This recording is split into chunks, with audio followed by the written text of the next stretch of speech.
Bom dia, querido presidente Lula. Bom dia, querida deputada irmã Benedita da Silva. Bom dia, querida presidenta Gleisi. A vida de vocês são inspiração para nós. Hoje precisamos conversar principalmente com o presidente Lula. E sim, irmã Benedita, Lula será sempre o nosso presidente. Presidente Lula, é muita emoção mesmo. Eu acompanho política desde o fim do governo de Juscelino. Vivi as agruras de Jânio Quadros ainda criança. Mas o que estamos vendo aqui, mesmo depois da criminosa ditadura de 64, é uma coisa horrorosa, é uma coisa triste com o bolsonarismo. E hoje o meu lema é: o voto na direita é pecado. O voto em Bolsonaro é pecado. E quero gritar isto sempre a plenos pulmões. Sua pessoa, eu sei, sua vida, tenho procurado acompanhar. Sei que você, infelizmente, foi alvo de muitos lobos travestidos de ovelha. Mas nós estamos aqui como servos de Jesus Cristo e vendo em você, vendo na sua luta, vendo na sua vida, na sua biografia, o quanto Deus te usa e o quanto Deus te ama. Quero lembrar a você um texto da Bíblia rápido em Jeremias, um dos maiores profetas de Deus. E Jeremias chegou, viu tanta corrupção no país dele, viu tanta tristeza, que ele fugiu de medo, apavorado, pediu a morte. E Deus mandou ele voltar, porque Deus não tinha somente ele. Deus ainda tinha 7.000 que estavam lá na cidade, sofrendo a corrupção, sofrendo os pecados e firmes. E você tem uma vantagem sobre Jeremias: você não fugiu. Você enfrentou e você está aí firme. E saiba que você é alvo das nossas orações e nós estamos juntos com você. E queremos, em nome de Cristo, lhe dar bom testemunho. A vereadora Helenisa, que falou antecipadamente, já trouxe a palavra do nosso NEPT aqui, e eu quero finalizar esta palavra, respeitando aí os 3 minutos, deixando para você, presidente Lula. Presidente, doutor 35 vezes, Luiz Inácio Lula da Silva. Você é merecedor de todo o nosso respeito. Parabéns pela última viagem à Europa. Um dos pedidos do nosso NEPT é que você também possa enfrentar esta liderança evangélica reacionária como você foi à Europa. E conte conosco que nós estaremos orando, nós estaremos também gritando ao seu lado, se necessário for. Mas sabemos que Deus ainda pode te usar muito para a honra e para a glória do nome dele. E você ainda fazer grandes obras para todo o povo brasileiro. Deixamos o nosso abraço aqui de Goiás. Você sabe que goiano sofre muito com caiado, né? Mas a gente está aguentando aqui também. E talvez o PT precisasse dar uma olhada para o Centro-Oeste, uma maneira da gente alcançar mais os corações do Centro-Oeste. Deus abençoe a você, Lula. O Senhor é contigo. Olá, bom dia a todos, bom dia a todas, bom dia, meu querido presidente, bom dia, Gleice, a Beni. É um prazer muito grande poder estar aqui. Eu sou pastor aqui em Curitiba e estive ajudando na vigília, né, durante todo o tempo, 580 dias. Vivemos ali uma comunidade de fé, crescemos muito ali, com tantas outras religiões ali que estavam ajudando para poder orar pelo presidente naquele período tão difícil que passou. Mas hoje nós temos um tempo de esperança, um tempo onde a gente consegue ver o futuro. Como liderança, a gente precisa tentar perceber que a igreja não deveria ser um projeto de poder, mas um serviço. A igreja, ela não deve querer ocupar o Estado, mas somente ser um testemunho generoso da presença de Cristo no mundo. A igreja não deveria depor doutrina, mas compartilhar da experiência de amor. A igreja não deveria se associar ao uso de armas, mas promover a paz. A igreja não deveria enriquecer seus líderes, mas socorrer os pobres e denunciar o acúmulo de riquezas. A igreja não deveria de achar que tem um monopólio sobre Deus, mas dar sinais de Deus também age nela. A gente somos evangélicos, mas a gente não se identifica com o segmento e amante desse poder autoritário que a gente está vendo hoje. Eu sei que nós somos evangélicos, somos irmãos e irmãs que não desejam esse projeto de poder que foi construído aí pelo atual presidente Bolsonaro, mas nós queremos viver com humildade diante de Cristo. É nesse projeto de Deus que eu vi na vida do nosso irmão, nosso querido Lula, que fez com que toda a minha família fosse beneficiada por projetos. E quando o próprio Lula foi preso, eu senti o compromisso com toda a minha família de retribuir e estar lá lutando pela liberdade. E esse é o nosso desafio hoje, como cristãos, é poder estar juntos lutando para que o Lula volte a ser esse grande presidente e volte a abençoar toda a vida do povo que hoje tem passado fome. A gente precisa que o evangelho possa ser transmitido, mas que o povo possa voltar a se alimentar. E é por isso que eu agradeço a toda a liderança que tem estado aqui, a todos os meus amigos. Eu quero agradecer ao Stucker, a todo o pessoal que a gente esteve junto os 580 dias. Eu encerro dizendo que esse dia eu estava passando na rua, deles me encontraram e falaram: olha, você é aquele pastor que gosta de skate, que gosta de surf, aquele pastor que sempre que estava lá com o Lula. Olha, eu quero conhecer a tua comunidade, eu quero estar com você, porque sobre esse projeto aí que foi criado do poder do governo Bolsonaro, eu não vou mais nessa igreja, mas nessa igreja que você é pastor, essa igreja eu quero ir. Então esse é o diálogo que a gente tem que ter com todos eles, porque o povo hoje vê no Lula uma esperança, assim como eu vi, como a minha família viu. Hoje nós precisamos continuar essa luta e estamos junto aí, presidente, quero poder ver vocês todos pessoalmente muito em breve. Eu quero novamente cumprimentar todos e todas aqui presentes, cumprimentar todos os pastores aqui presentes nesse grande encontro com o nosso presidente Lula. Eu sou a Cristiele, faço parte da Executiva Nacional do Partido dos Trabalhadores e das Trabalhadoras. Cumprimento aqui também a nossa presidenta Gleisi, cumprimento o nosso presidente Lula, cumprimento a nossa eterna... E eu falo que é o nosso grande patrimônio. Eu me inspiro muito na tua história, Benedita, porque a gente, enquanto mulheres pretas, a gente se encontra na tua história, porque você é uma grande referência para todas nós. Mas eu quero saudar todos aqui presentes com a graça e a paz do nosso Senhor Jesus Cristo. Dizer que esse momento é muito importante para o PT, onde nós reunimos, presidente Lula, diversos evangélicos e evangélicas do nosso país, para que juntos possamos discutir, sim, os rumos políticos e de que forma que os evangélicos precisam estar alinhados com essa pauta progressista. E nós não podemos colocar os evangélicos como fascista, como bolsonarista. Nós sabemos que o Bolsonaro ele anda na contramão do que diz a palavra do nosso Deus. E a própria fundação do PT sempre tivemos a presença forte das igrejas católicas, das igrejas evangélicas, dos pregadores evangélicos populares. E nós sabemos que o PT valoriza muito todas as religiões. Nós temos aí a Benedita, que foi a primeira governadora mulher, negra, senadora do Rio de Janeiro, uma grande referência para nós do segmento evangélico.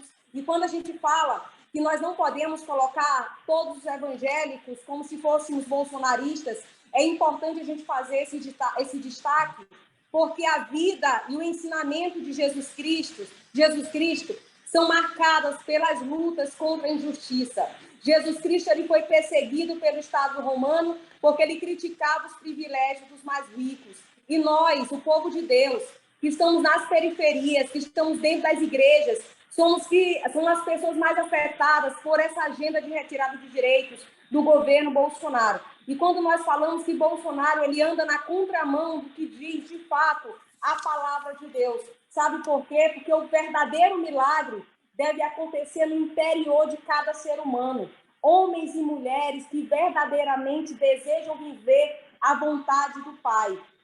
Como diz a palavra do Senhor, companheira Benedita, lá no livro de Mateus, capítulo 25, do 35 ao 40, e porque tive fome e vocês me deram de comer, tive sede e vocês me deram de beber, era estrangeiro e me acolheram, estava nu e me vestiram, estava doente e me cuidaram. Então, é nesse sentido que nós vivemos e o povo brasileiro precisa, de fato, ter alguém que cuide do nosso povo. Nós sabemos dos grandes avanços que os governos do PT trouxeram à população brasileira. Eu falo isso, presidente Lula, porque eu sou fruto das políticas públicas pensadas pelo seu governo. Eu sou fruto do Bolsa Família, do Bolsa Escola, do ProJovem e diversos programas.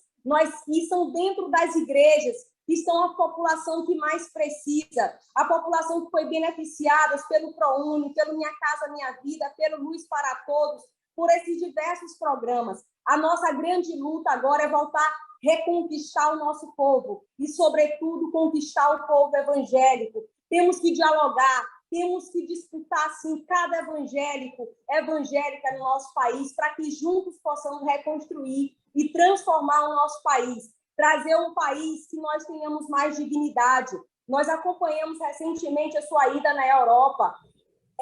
Entendemos, ficou claro para todos nós, o grande estadista que você é e o quanto o povo brasileiro precisa de você. Então, eu fico muito feliz de estar nesta manhã dialogando com cada um de vocês, porque nós entendemos que, assim como Jesus Cristo multiplicou os pães, os peixes, nós temos que fazer da mesma forma. A palavra de Deus diz que nós somos semelhantes a Cristo. Então, nós temos que fazer as mesmas ou melhores obras que o nosso Senhor Jesus Cristo fez. E quando a gente fala isso, nós vivemos aí, temos grandes coronéis da fé, coronéis que negam o passado e a luta social que Jesus Cristo teve. Então, nós temos aqui a nossa responsabilidade de respeitar o nosso Estado laico e, sobretudo, nós sabemos o quanto foi um marco para nós a reforma protestante, separando o Estado da religião.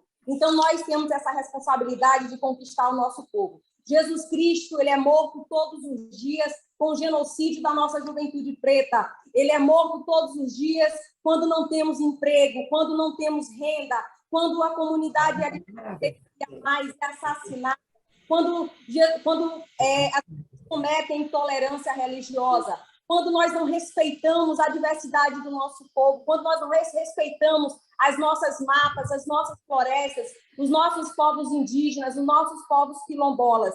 Então, Jesus Cristo morre todos os dias. Nós temos a responsabilidade, presidente Lula, junto com você, reconquistar o nosso povo e reconstruir o nosso país. E eu tenho certeza que esse caminho de esperança está bem próximo e pode contar com o povo do Maranhão, conte com o nosso povo do Nordeste, que é um povo aguerrido, que é um povo trabalhador e aqui muito bem representado nessa plenária de hoje. Um forte abraço a todos e todas e ficamos com o nosso Senhor Jesus Cristo. Muito obrigada pela oportunidade.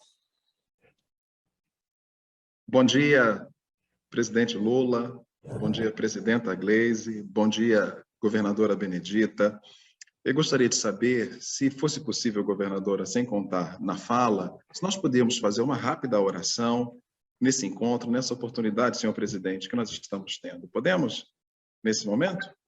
Sim? Não somos tá bom. Quebramos as regras. Vamos orar. Senhor Deus, muito obrigado por estar aqui com o presidente Lula, a presidenta Gleisi, a governadora Benedita e todo o povo aqui representado. Nós te agradecemos pelo instrumento que o